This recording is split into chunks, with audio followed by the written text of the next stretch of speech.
Bonjour à tous, bienvenue à ce premier webinaire Carius Finance que nous avons dédié aux crypto-devises. Nous avons choisi ce thème parce que de nombreuses questions nous sont posées régulièrement sur le fonctionnement, l'intérêt et caractéristiques de ces devises, existantes ou en projet. Donc on a décidé d'en faire un webinaire pour évoquer ça avec vous tous. Quelques mots sur Carius Finance avant de démarrer et de passer la parole à Solal Luar. Carius Finance est une société que j'ai créée il y a 10 ans pour aider les organisations, entreprises, ONG, fondations, associations, sociétés foncières à gérer leurs risques et couverture de change, taux d'intérêt, matières premières. Nous offrons 3 types de prestations de manière analytique, parce qu'elles s'imbriquent ensuite dans nos missions, du conseil pour définir la meilleure stratégie ou la meilleure politique de couverture, de l'assistance salle des marchés pour négocier auprès des banques de nos clients des produits de couverture qu'ils auront décidé de faire. Nous sommes totalement indépendants des banques, je le précise, et du suivi de marché, du reporting comptable, back-office, middle office et réglementaire.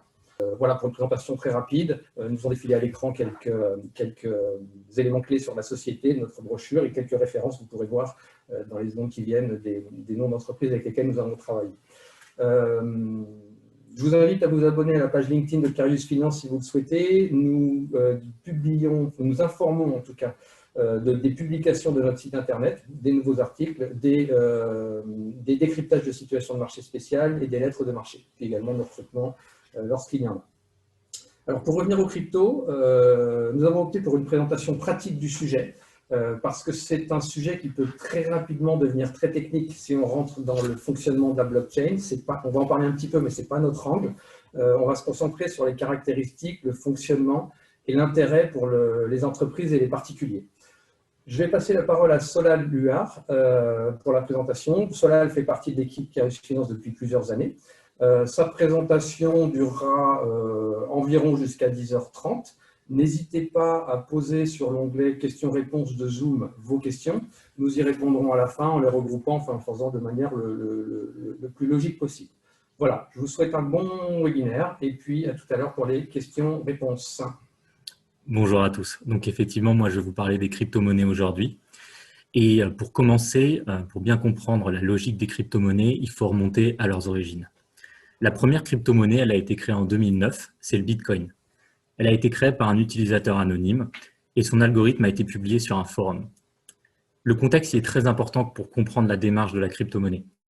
On est en 2009, on est juste après la crise des subprimes, on a un chômage de masse aux États-Unis, on a des programmes de relance aux États-Unis qui vont faire exploser le déficit et c'est à cette époque que le déficit est sur le point de dépasser les 1000 milliards de dollars.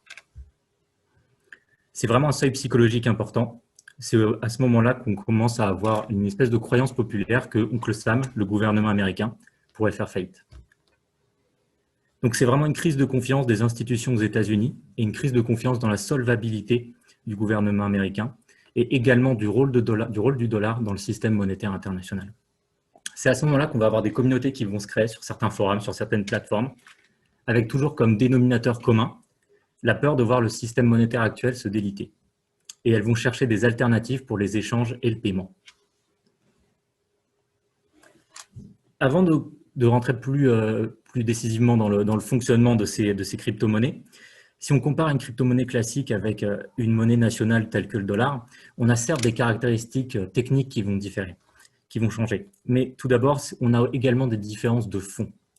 Une monnaie classique, nationale, comme le dollar, c'est une monnaie fiduciaire, donc avec les pièces, les billets et les écritures dans les registres bancaires. Mais cette monnaie, elle s'inscrit surtout dans un cadre avec des intermédiaires très précisément définis. On va avoir un système et un réseau de banques. Ces mêmes banques vont être réglementées par une banque centrale et cette banque centrale va rentrer dans un cadre encore plus global avec par exemple le FMI, la Banque mondiale et la Banque des règlements internationaux. On est vraiment dans un cadre juridique et réglementaire qui est extrêmement fort. À l'inverse, les crypto-monnaies elles vont se baser sur un système décentralisé. On n'a pas de banque centrale et un cadre juridique et légal qui est relativement faible, même très faible. Par exemple, on ne peut pas être interdit bancaire sur le système Bitcoin. On peut toujours participer. Un point très important sur les crypto-monnaies, c'est qu'elles sont toujours dirigées et gérées par leur communauté. Donc on parle de régime décentralisé, mais concrètement, qu'est-ce que ça veut dire? Concrètement, chaque cryptocurrency, chaque crypto-monnaie va fonctionner comme un circuit fermé et va vivre au gré de l'activité de sa communauté. C'est vraiment un des points fondamentaux. Mais décentralisé ne veut pas dire sans règles ou avec un fonctionnement anarchique. Chaque crypto-monnaie est régie par un ensemble de règles inaliénables, parce qu'elle est inscrite dans son algorithme source. C'est ce qu'on appelle son protocole. Pour illustrer quelques règles du protocole Bitcoin, le Bitcoin peut au maximum atteindre 21 millions de Bitcoin en circulation. Au maximum, le réseau peut traiter 7 transactions par seconde. À titre de comparaison, Visa, c'est plus de 50 000 transactions par seconde. Chaque bloc dans lequel les transactions vont s'inscrire vont avoir une taille maximum de 1 mégaoctet. Et la validation d'un bloc va prendre environ 7 à 10 minutes par l'ensemble de la communauté. Pour faire une analogie, ce protocole pour les crypto-monnaies, c'est un petit peu comme pour un jeu de société, il intègre l'ensemble de ces règles du jeu. Donc on comprend très bien que le protocole, c'est vraiment la pierre angulaire de la crypto-monnaie. Si l'on reprend par exemple l'exemple de la règle des 21 millions de bitcoins établis, qui vont pouvoir être diffusés au maximum, en fait, dans l'algorithme du bitcoin, la quantité en circulation suit une règle extrêmement stricte. À chaque fois qu'il y a une transaction, on va avoir des opérateurs sur le système qui vont chercher à valider la transaction. Et ces acteurs, ils vont être rémunérés en bitcoin fraîchement émis. La rémunération de ces mineurs, ceux qui valident les transactions, elle va décroître avec le temps. En fait, ça suit une série géométrique. Et la quantité maximum de bitcoin, qui sera 21 millions, on devrait l'atteindre d'ici 2140. Donc, il n'y a pas d'incertitude ou de discrétion dans la quantité de bitcoin émis. Tout suit une règle stricte et donc le protocole de bitcoin. Tout est dans son algorithme. Avec ce que je viens de dire, on comprend assez vite que la transaction, c'est vraiment un des points clés du système du bitcoin. Qu'est-ce que c'est le point de départ d'une transaction? C'est un petit peu pareil que pour une monnaie nationale classique telle que l'euro. Tout d'abord, il faut posséder un compte. Et pour les crypto-monnaies, il faut des comptes spécifiques. On ne peut pas aller dans sa banque et directement avoir des crypto-monnaies dessus. Il faut avoir ce qu'on appelle un digital wallet. Il faut aller sur une plateforme spécialisée et cette plateforme spécialisée va nous permettre d'avoir un compte digital. L'accès à ce compte-là, il va se faire par une clé privée. Et pour envoyer des bitcoins depuis un compte, il suffit simplement de fournir sa clé privée, un montant à transférer et une adresse d'un compte pour recevoir cet argent. Sauf que la grosse différence, c'est que ce flux, il ne va pas rentrer dans un système bancaire ou dans un système de traitement des transactions et des paiements bancaires internationaux, tels que le réseau SWIFT, par exemple. Les transactions de Bitcoin, entre deux comptes, par exemple, elles doivent automatiquement être validées par des mineurs et elles vont ensuite être inscrites dans la blockchain. Le blockchain, on en parlera tout à l'heure dans cette présentation. Sauf que comment le système va valider l'existence des bitcoins et donner le feu vert à la transaction? En fait, la validation, elle se base sur l'historique des transactions du système. Les mineurs, ils vont pouvoir constater l'état du compte émetteur à chaque instant et la possibilité de faire ce paiement va pouvoir être vérifiée en retraçant l'historique de tout ce qui a été fait et tout ce qui est en cours depuis la création de ce compte. L'accès à l'intégralité de toutes les transactions, c'est si c'est possible de le faire, puisque sur les crypto-monnaies, on a toujours ce principe d'open ledger. C'est-à-dire qu'on sait combien de bitcoins sont disponibles et on sait surtout où ils sont. Chaque portefeuille digital, ce digital wallet, il va être doté d'une clé publique.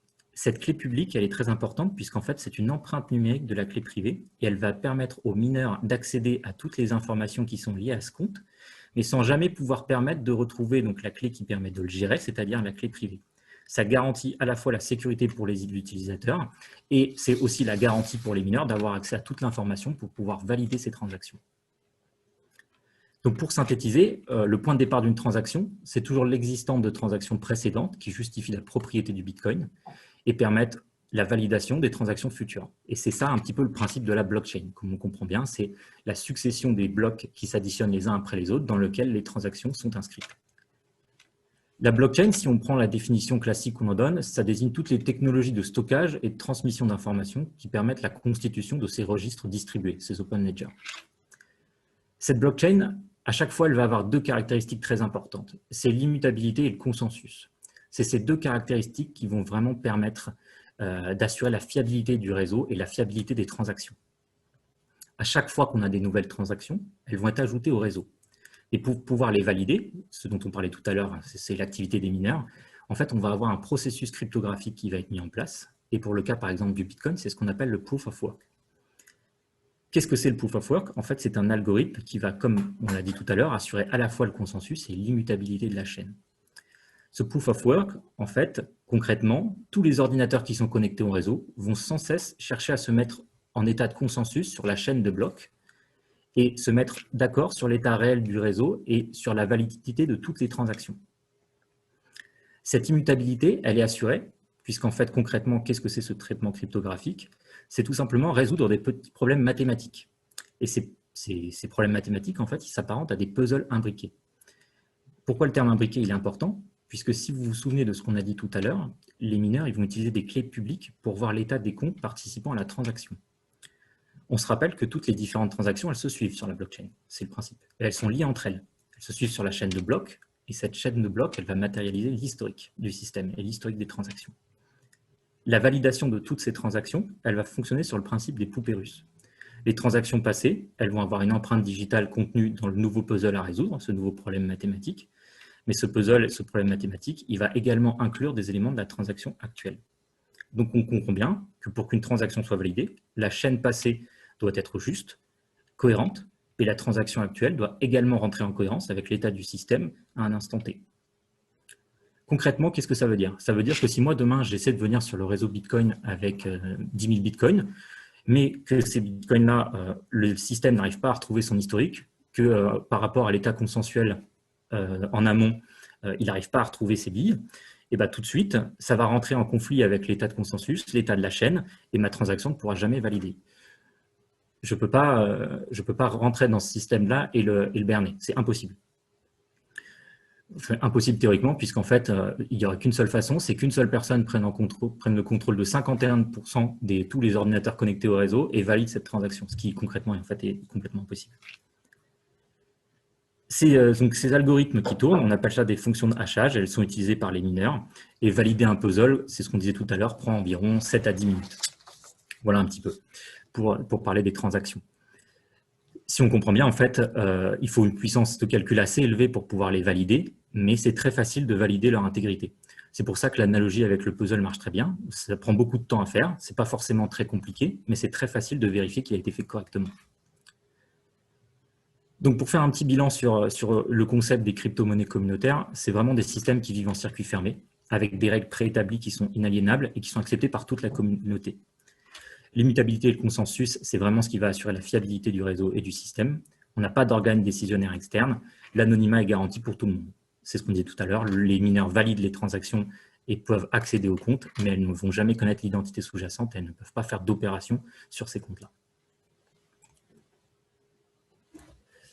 L'univers des monnaies digitales ou des crypto-monnaies, il est vraiment très vaste. Par contre, on peut le regrouper assez rapidement en 3 familles principales. Les crypto-monnaies communautaires, comme on en a parlé à l'instant. Les monnaies digitales des banques centrales, puisqu'en fait, elles n'apprécient pas vraiment qu'on parle de crypto-monnaies pour les banques centrales. Et on a des projets un petit peu hybrides, on en parlera tout à l'heure, comme le projet Libra. Si on fait un zoom sur les crypto-monnaies communautaires existantes, il y a quelque chose qui va vous sauter aux yeux là tout de suite, c'est qu'on voit qu'il y a déjà plusieurs bitcoins. Là, rien que sur cette slide, on en a mis 3, mais en fait, il en existe bien plus. Tout à l'heure, on parlait du protocole et du fait que l'algorithme, on ne pouvait pas le changer. Ce n'est pas exact, puisqu'en fait, il peut arriver qu'une communauté ait un désaccord sur l'avenir de la monnaie ou sur son fonctionnement, puisqu'en fait, une caractéristique peut devenir obsolète dans son environnement.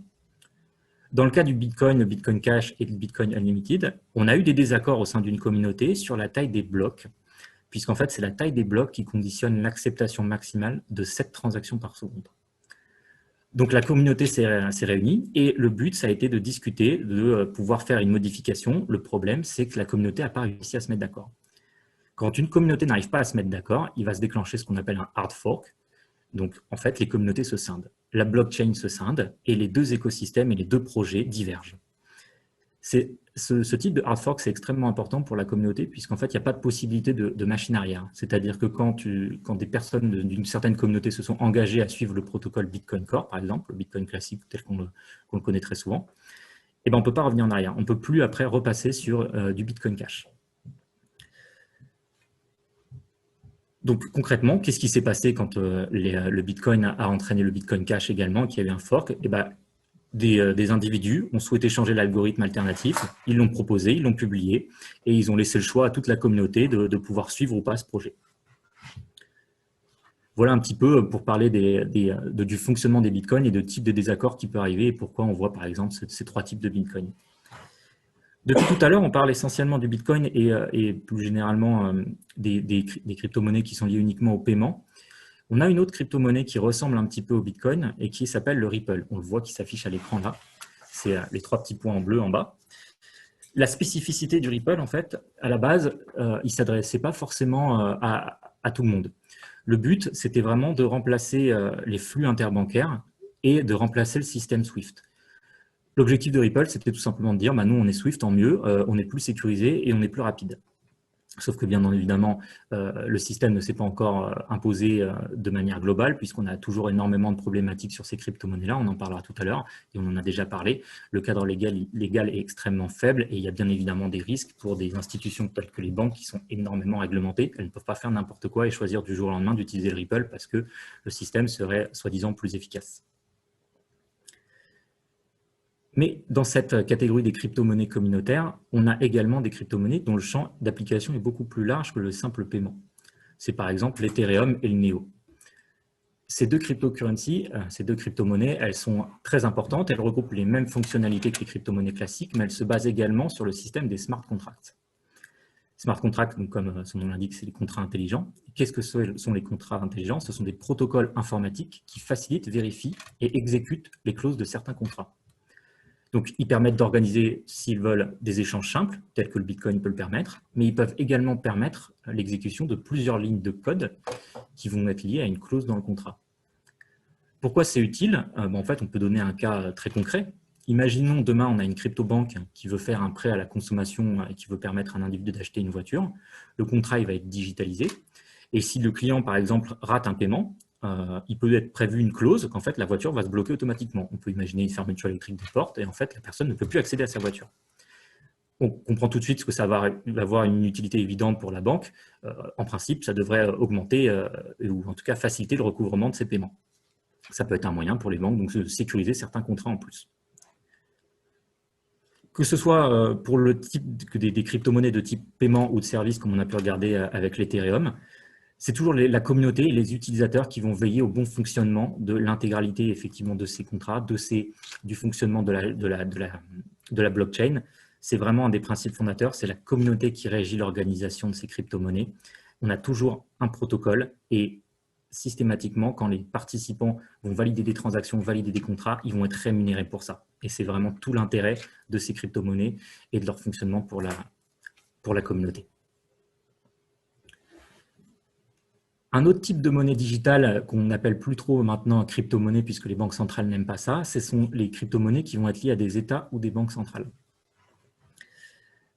Aujourd'hui, on a la Banque centrale européenne qui s'intéresse vraiment à l'euro ou l'euro digital parce qu'en fait, elle a vu l'émergence de ces crypto-monnaies à la fois comme une menace, mais également comme des opportunités, puisque c'est évident que ces crypto-monnaies, elles vont avoir des atouts, et ça, les banques centrales, elles s'en sont bien rendues compte. Et donc, elles se sont dit, effectivement, pourquoi pas effectivement reprendre certains concepts de ces crypto-monnaies et l'appliquer aux monnaies nationales dont on dispose déjà. Si on reprend le point dont on a discuté tout à l'heure, on comprend bien que ces crypto-monnaies, elles ont une traçabilité qui est extrêmement forte sur la blockchain, par exemple. Et donc, les banques centrales se sont dit, mais effectivement, nous, on pourrait effectivement créer des euros digitaux et ça va nous permettre, par exemple, d'avoir un bien plus grand contrôle sur les euros en circulation. Pourquoi c'est intéressant pour la Banque centrale? Parce que ça va bien évidemment lui permettre de lutter contre le blanchiment d'argent, contre le financement du terrorisme parfois.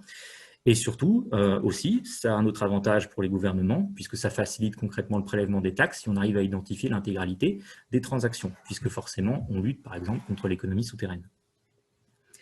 Un autre point qui a été mis en avant par la Banque centrale européenne, ça a été de favoriser les canaux de transmission de sa politique monétaire, puisqu'aujourd'hui, effectivement, elle est un petit peu contrainte. Ces programmes de quantitative easing, d'assouplissement quantitatif, n'ont pas forcément réussi à restimuler l'économie réelle. Ils n'arrivent pas à atteindre leur objectif au niveau de l'inflation et de la croissance. Et donc, on pourrait tout à fait imaginer la Banque centrale pouvoir émettre une quantité X de euros digital et elle aurait un lien direct auprès de toute sa population. Donc, on pourrait imaginer tout à fait que la banque choisit un critère d'âge, un critère de revenu et peut, sur tous les comptes et sur tous les citoyens sur lesquels elle a accès, créditer directement leur compte de 1 000 euros digitaux pour pouvoir relancer directement la consommation. C'est tout à fait le type de projet qui pourrait être mis en place avec ces monnaies digitales de banque centrale. Il y a d'autres exemples, et ça, des États ont aussi cherché à tirer avantage de ce type de projet, notamment le gouvernement vénézuélien. Le bolivar vénézuélien, il s'est effondré, sa valeur s'est effondrée sur les dernières années. Et en fait, ils ont eu l'idée de créer le Petro. En fait, c'est une crypto-monnaie qui est adossée aux réserves de pétrole et de minerais du pays.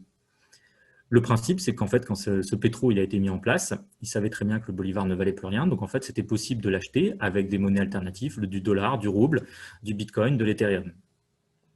Et on comprend assez vite l'attrait de ce type de monnaie pour des gouvernements qui sont en situation difficile.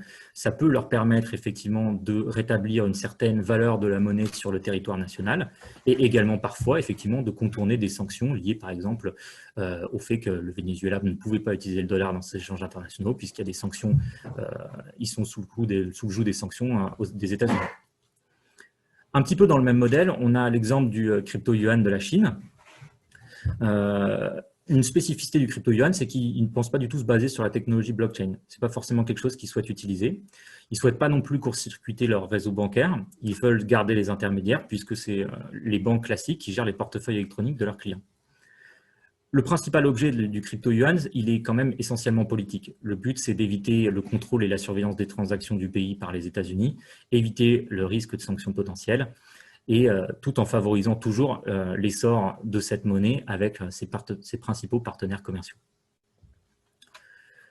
Voilà un petit tour d'horizon qu'on peut faire sur les monnaies digitales de banque centrale. Il y en a d'autres, on a plein de projets qui se mettent en place et on continuera de les suivre dans les prochains mois. Et si on a des éléments plus importants, on ne manquera pas de faire des mises à jour sur ces éléments.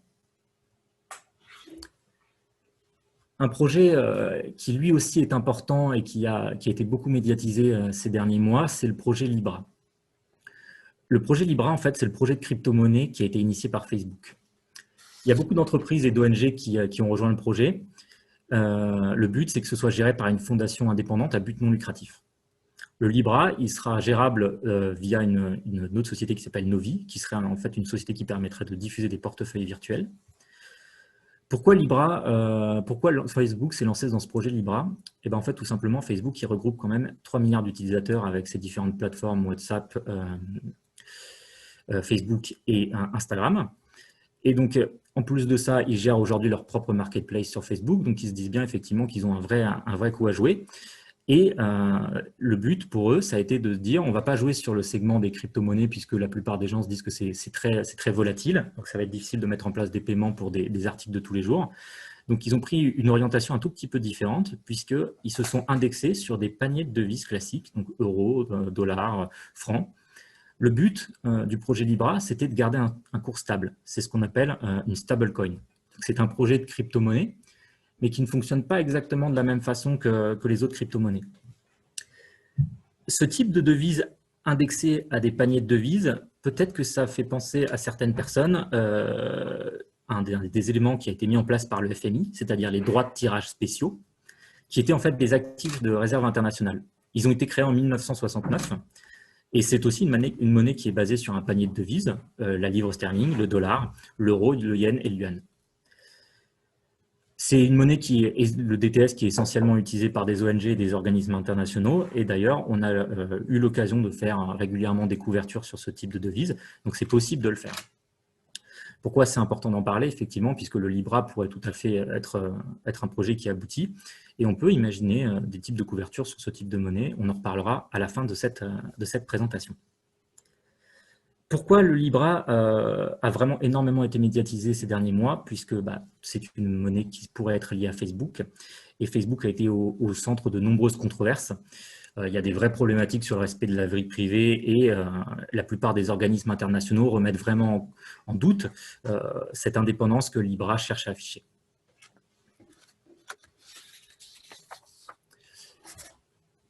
Sur la slide qui s'affiche à l'écran, on vous a remis les historiques des cours sur certaines crypto-monnaies, donc le Bitcoin en USD, le Bitcoin Cash, l'Ethereum et le Ripple. Donc, pour toutes ces monnaies, on voit qu'aux alentours de 2017, on a vraiment eu une vague spéculative sur les monnaies. À cette époque, on en entendait parler partout. Tout le monde en achetait, il fallait absolument en acheter. Les cours se sont envolés, puis en fait, très rapidement, l'euphorie s'est calmée et on a eu un crack historique. Le Bitcoin est passé au pic, je crois qu'il a même atteint plus de 19 000 USD.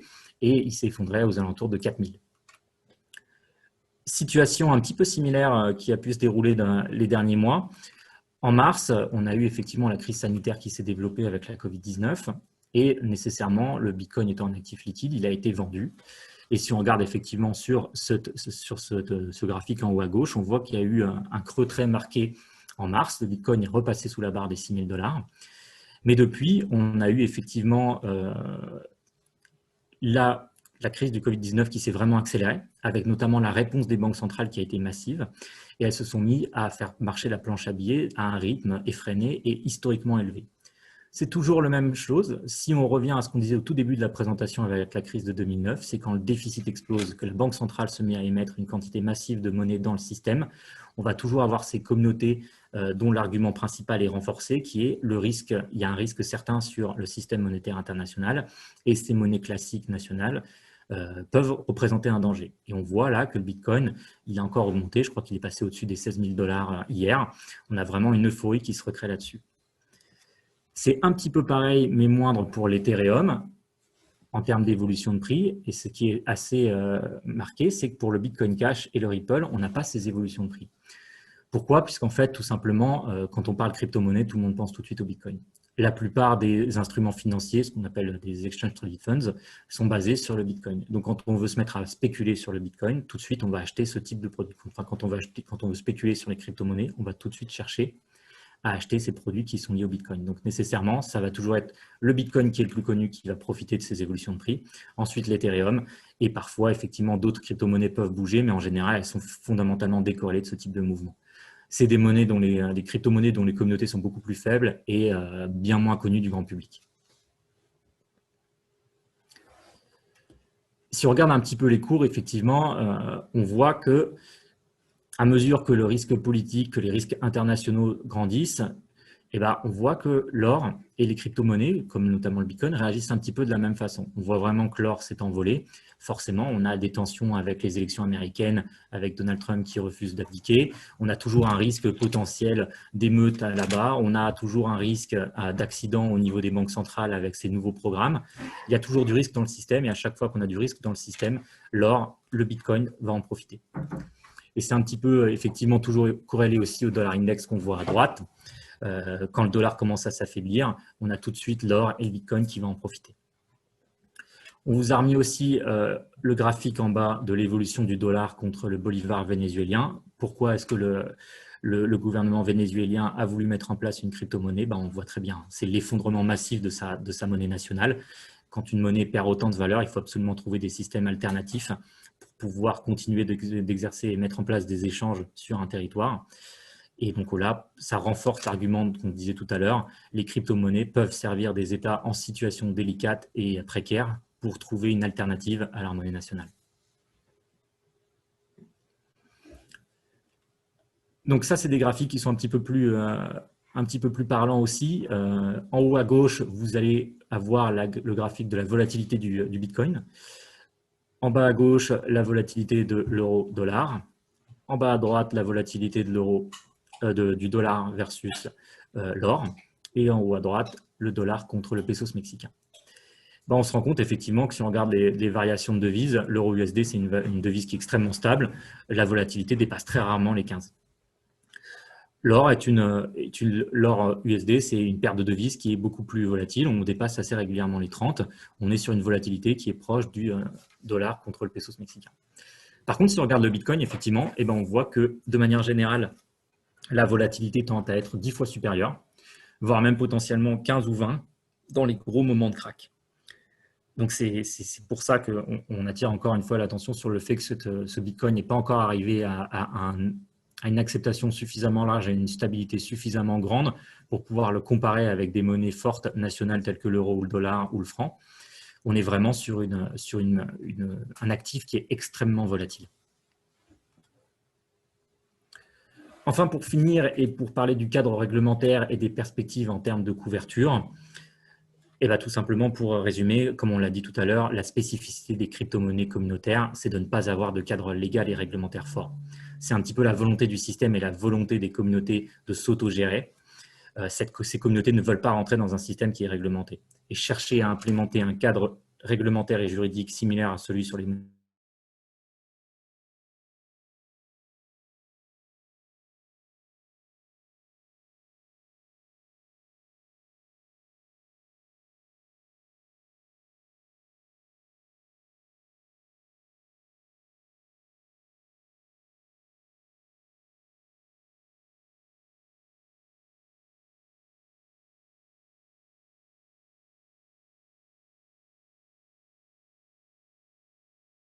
imaginer des conditions de couverture de la même façon sur un euro classique qu'un euro digital. Il n'y a rien qui peut nous donner la puce à l'oreille qu'il y aurait justement un changement à ce niveau-là, bien au contraire, puisque c'est vraiment dans le sens de l'histoire de renforcer le cadre réglementaire sur ce type de devise par le biais des monnaies digitales de banque centrale. Pour conclure avec le Libra, on en parlait tout à l'heure, le Libra devrait avoir un fonctionnement qui est très proche des droits de tirage spéciaux. On a des couvertures sur ce type de devise. Si ce type de projet venait à être agréé par des organismes internationaux, on peut tout à fait imaginer le Libra qui puisse entrer dans des cadres réglementaires type ISDA pour avoir des couvertures. Mais encore une fois, le problème du Libra est probablement plus lié aux relations publiques qu'à son fonctionnement intrinsèque. Voilà pour conclure sur ce webinaire. Maintenant, on va pouvoir répondre à vos questions. Vous trouverez également nos adresses mail si vous souhaitez des informations complémentaires sur ce qu'on a dit. Et on va pouvoir répondre à vos questions maintenant. Merci, merci Solal. Première conclusion avant de répondre aux questions. Privilégier l'onglet questions-réponses. Pour nous, c'est plus facile à gérer que les conversations. Et on y répond dans quelques minutes. Notre sentiment à nous, et je précise parce que je suis obligé de le faire comme un société de conseil, ça n'est absolument pas un conseil ni d'investissement, de placement ou d'utilisation. Voilà, tout à fait. Ça va mieux, ça va sans dire, mais ça va mieux en le disant. C'est qu'on a les cryptos non régulés ou communautaires qui pour l'instant en tout cas, sont un produit de placement anti-crise, un peu comme l'or, avec le Bitcoin en tête pour les questions de liquidité qu'a décrit Solal. Ça pourrait changer à l'avenir parce que si la volatilité est un problème, ça pourrait déplacer les investissements sur d'autres, par exemple le Bitcoin Cash. Et puis les cryptos ou les monnaies digitales elles-mêmes régulées, qui elles devraient prendre le dessus sur les paiements et les smart contracts, parce que là c'est un vrai sujet où il y a une vraie valeur ajoutée, il nous semble, par rapport aux autres devises, et devraient prendre le dessus au fil des années. Voilà. Pour l'instant, les questions qu'on a, je vais les lire. Première question, est-ce que le Ripple est déjà utilisé par les banques en Europe? À ma connaissance, il ne l'est pas. En tout cas, pas par les banques, les principales banques qu'on peut connaître, nous, qui sont classiques. Je ne pense pas que la Société Générale, que le Crédit Agricole utilise ce type de monnaie. Peut-être que les crypto-banques peuvent l'utiliser, mais à ma connaissance, ce n'est pas le cas. Autre question, quelle est la légitimité des mineurs et quelle connaissance avons-nous à ce jour du sérieux de ces mineurs qui visiblement sont les seuls à avoir accès à toute l'information de bout en bout? Alors, c'est un petit peu ce qui peut être dangereux avec ce type de système, effectivement, c'est qu'on ne sait pas qui sont ces mineurs. Par principe, la communauté reste anonyme également, les mineurs restent anonymes. Un mineur, ça peut être n'importe qui a un téléphone portable, une connexion Internet, un ordinateur et rentre sur le système.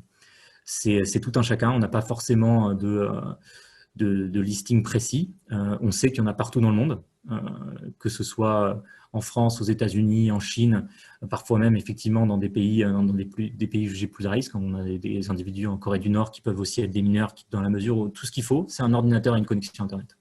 C'est un petit peu effectivement le risque, parce qu'on n'a pas effectivement de connaissance de qui sont ces mineurs, mais le fonctionnement veut, et c'est un petit peu ça aussi pour ça que le Bitcoin est autant mis en avant, c'est la communauté la plus large, et la communauté doit être suffisamment large pour que, quoi qu'il arrive, l'intégrité de ces mineurs soit préservée. C'est ce qu'on dit tout à l'heure. Même si on a effectivement des individus qui sont malveillants dans le système, il faudrait que 51% des individus soient malveillants de la même façon à un instant T pour pouvoir altérer le système, ce qui, théoriquement parlant, est impossible. Une autre question, si la crypto-monnaie est administrée par sa propre communauté, quels sont les enjeux en termes de liquidité? Quid si en pratique on veut récupérer la monnaie engagée? Alors, la monnaie engagée, en général, ça va être assez simple de la récupérer puisqu'on va toujours passer par des plateformes, en fait. C'est ce qu'on disait tout à l'heure. Si demain, moi, je veux aller sur une plateforme, on peut dire des noms parce qu'on n'en fait pas la pub, hein, que ce soit par exemple Kraken ou Coinbase, ça va être le point de départ. Je vais me connecter à ce site-là, je vais demander un portefeuille digital et il va me permettre en fait d'acheter tout simplement du Bitcoin avec une quantité prédéfinie d'euros ou de dollars, de francs en fonction de la devise que vous utilisez. À tout moment, ces plateformes, elles vont gérer et assurer la liquidité. C'est un petit peu comme des intervenants sur le marché, c'est un petit peu des plateformes de trading et en fait, elles vont vous permettre d'avoir cette liquidité. On peut très facilement rentrer sur le système Bitcoin et très rapidement convertir ce Bitcoin en une autre monnaie. On rappelle toujours que c'est quand même une monnaie sur laquelle il y a énormément de volatilité et on peut tout à fait, en espace de quelques heures, perdre 10-15% de la valeur sur ce type de monnaie. Donc, c'est toujours un risque. Il y a de la liquidité, elle est forte, mais la volatilité est tellement grande que ça présente toujours effectivement un risque. Mais la liquidité est assurée sur ce type de marché. On a deux questions qui, à mon avis, on peut regrouper. La première, c'est concrètement quelle action effectue un mineur sur son outil, sur son ordinateur. Et deuxièmement, si pour valider chaque transaction au transfert d'un actif, il faut reprendre tout l'historique qui a été actif depuis le début, au bout d'un moment, le nombre de transactions historiques va être énorme à retracer. Ne va-t-on pas, et c'est une question qu'on entend parler sur l'écologie, ne va-t-on pas rencontrer à un moment un goulot d'étranglement lié à la capacité de calcul et à l'écologie? Parce qu'on entendait à un certain temps que acheter une transaction d'un bitcoin, c'était l'équivalent de faire fonctionner un grille-pain pendant 5 minutes ou quelque chose comme ça. Je ne sais pas si c'est vrai, mais il y a un vrai sujet écologique si tout le monde fonctionne sur le bitcoin. Il y a un vrai sujet écologique. Il y a un vrai sujet écologique. Pour répondre à la première question, en fait, c'est ce qu'on appelle des algorithmes de hachage. Et en fait, c'est des algorithmes qui vont effectivement découper des lignes de code et chercher à trouver la bonne solution au puzzle, en fait. En général, ça ne reprend pas non plus toute la chaîne de blocs. L'imbrication suit les 6 ou 7 derniers blocs, je crois. Et donc, pour valider, ça ne reprend pas l'intégralité de la chaîne, puisque sinon, effectivement, à terme, il y aurait une consommation électrique qui serait absolument gargantuesque. Mais c'est quand même le cas. Je crois qu'aujourd'hui, la consommation du réseau Bitcoin à lui-même représente un pays d'Europe, je crois que je ne sais plus lequel c'est, ça doit être la Finlande ou quelque chose comme ça. En tout cas, donc, la consommation du réseau Bitcoin, elle est réelle. Elle est très importante et ça a bien évidemment des enjeux écologiques. Maintenant, les défenseurs de la communauté Bitcoin disent en général que le réseau bancaire également consomme énormément d'électricité. Si on fait la somme de tous les distributeurs, de toutes les succursales, donc c'est toujours un débat, mais effectivement, on ne peut pas dire que le réseau Bitcoin en lui-même n'est pas une trace écologique qui soit négligeable. Ouais, j'ai un commentaire. Attention, on a déjà atteint les 51%. Alors, je n'ai pas plus de précision sur le commentaire. Si la personne peut préciser pour qu'on y réponde, si c'est une question. Ce n'est pas un élément que j'ai suivi, donc je regarderai. C'est une question, je regarderai ça et puis je ne manquerai pas de vous y répondre si j'ai les informations pour vous donner un petit peu plus de précision.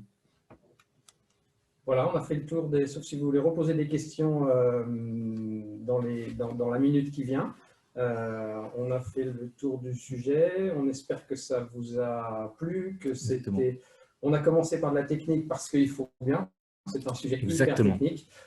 C'est un peu la base. L'idée, c'était quand même de faire la deuxième partie sur une partie pratique pour l'utilité. N'hésitez pas à nous contacter en direct ou via LinkedIn pour continuer le débat. Nous, si on voit qu'il y a des éléments nouveaux, on reproposera un webinar ou un article sur notre blog ou l'onglet décryptage de notre site internet.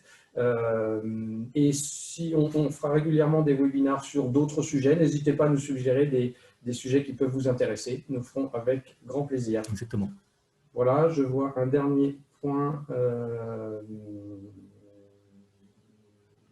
Voilà, une question. Quel est l'intérêt pour les entreprises d'utiliser les crypto-monnaies à part éviter les retenues à la source fraude?